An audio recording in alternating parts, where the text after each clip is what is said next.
Hi guys, ayan. So nagluto kami guys ng manok. Walang babad-babad kasi late na kami dumating. Ayan. So ngayon bubuksan po natin ha. Ayan, ito na po.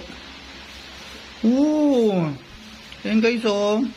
Medyo madilim lang guys. Pero parang pwede na. Pero babalik ta rin po natin ito ng another siguro mga 20 minutes. Yan, so 30 minutes po itong ang ano niya, ang oras niya nakaset, tapos ang tempo nito ay 200. Yan, so babalik rin natin. So guys, ayan, baliktad ko na, nakita nyo, oh.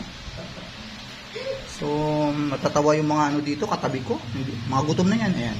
So yan guys, kaya na additional siguro 30 minutes ulit, so malalaman natin mamaya kung anong itsura nito. Ayan, so tuloy-tuloy nating lutuin.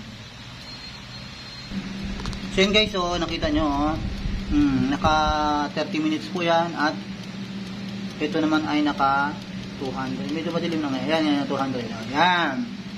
Antayin po natin ang 30 minutes. So yun guys, ito na yung final na ano natin, na pagluluto. Ayan na po guys, so kanina puti pa yan, ngayon ay wow, sarap. Oh, dinig nyo guys, so tumutunog-tunog pa yan. Ano sabi nyo? So yun guys, yung magluto kayo di sa air fryer, ang ganda, oh, itsura pa lang yummy na. Yan. Natuloy ako nagutom. Ayan guys, so comment nyo lang po. Comment below lang po. Maraming pong salamat.